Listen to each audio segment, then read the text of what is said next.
বইয়ের গ্রাফটার দিকে একটু তাকালে দেখবেন 536 পৃষ্ঠা চলে যান। প্রথম যে গ্রাফটা সেটা কি বলছে? Simple graph.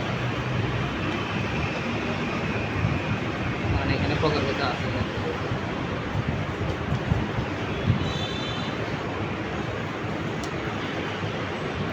আচ্ছা না, এবার আমরা ইয়ে দেখি।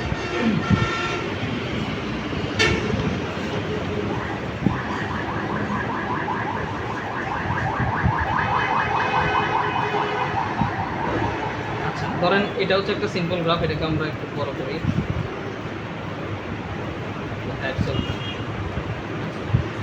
সিম্পল গ্রাফের মধ্যে কি কি থাকবে দেখেন।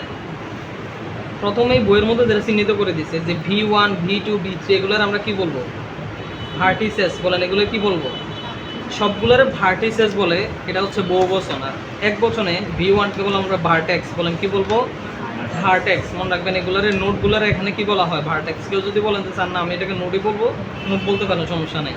তো এখানে গ্রাফের ভাষায় এটাকে কি বলে? ভার্টেক্স। আর একটা ভার্টেক্স এবং V1 এবং V2-র মাঝখানে যে কানেক্টেড যে গ্রাফটা দেখা যাচ্ছে, যে লাইনটা, সেটাকে আমরা বলবো এজ বলেন। এটা কি বলবো?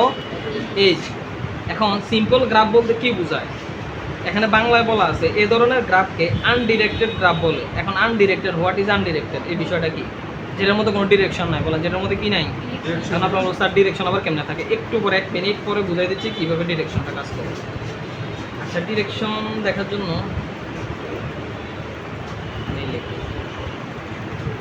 পরীক্ষার মধ্যে পার্থক্য আসবে। ডিরেক্টেড ভার্সেস আনডিরেক্টেড গ্রাফ কি, সিম্পল ভার্সেস মাল্টি গ্রাফ কি, এই ধরনের। ঠিক আছে, ডিরেক্টেড গ্রাফ একটু খেয়াল করেন চিত্রটা দিকে সবাই।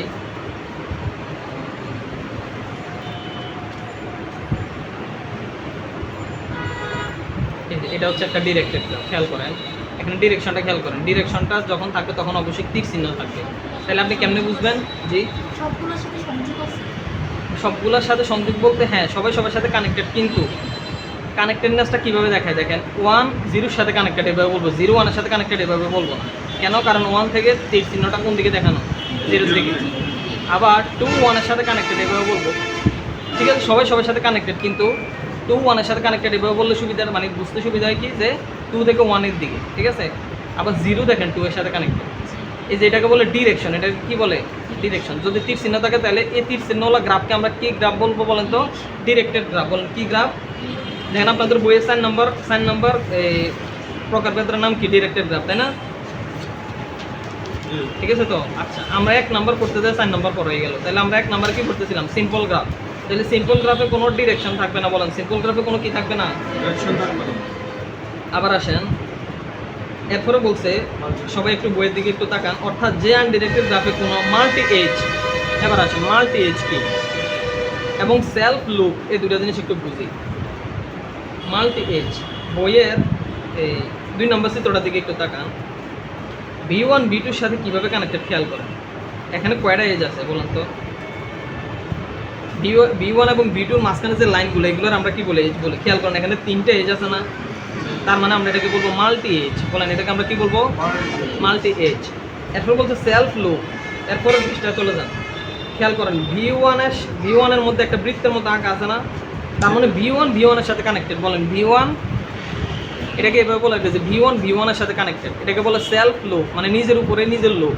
এটা কি বুঝছেন নাকি আবার বলবো?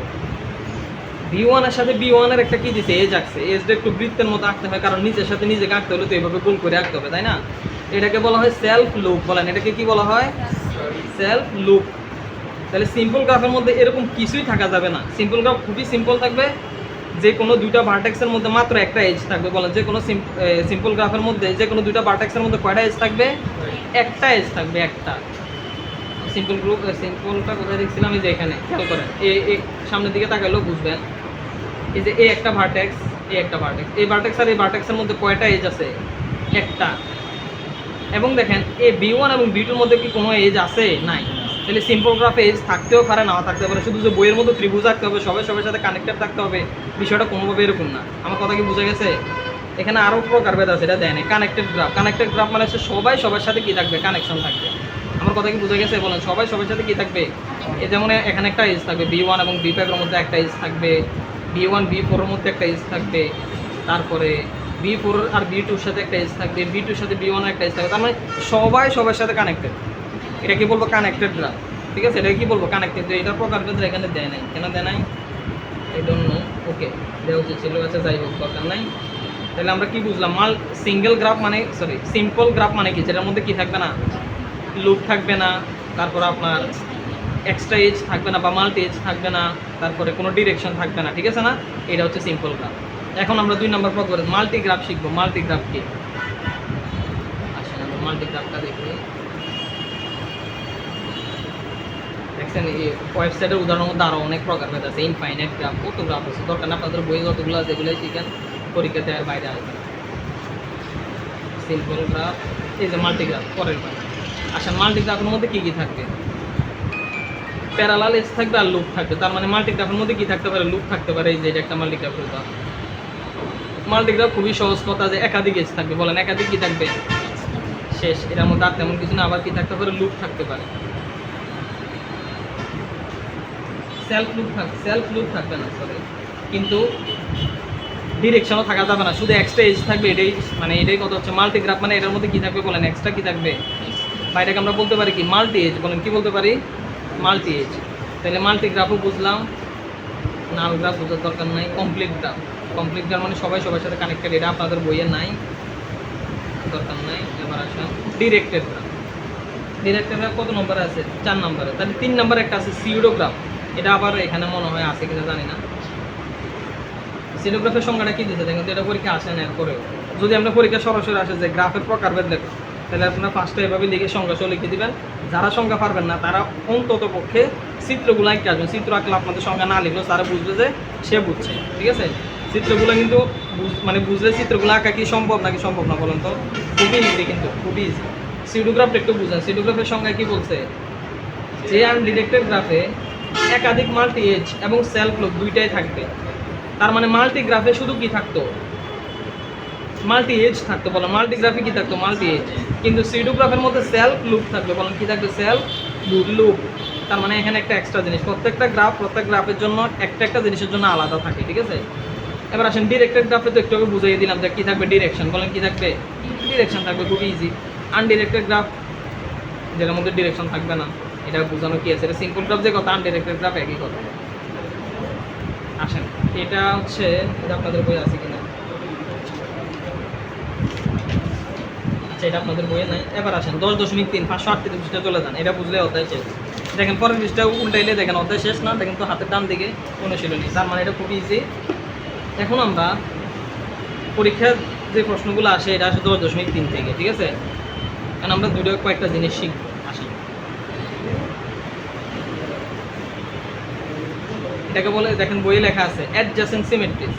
এটাকে কেউ কেউ ইংরেজিতে উচ্চারণ করে অ্যাডজ্যাকেন্সি, কেউ কেউ বলে অ্যাডজাসেন্সি। মূলত উচ্চারণটা অ্যাডজাসেন্সি হয়। এটা শিখার পর আজকে ইনশাল্লাহ ক্লাস শেষ করে দেবো। আপনাদের অনেকগুলো জিনিস করবেন। আবার একটু যে জিনিসগুলো করছে এগুলো একটু প্রথম থেকে একটু বলবো মনে থাকার জন্য। Adjacency matrix of A graph.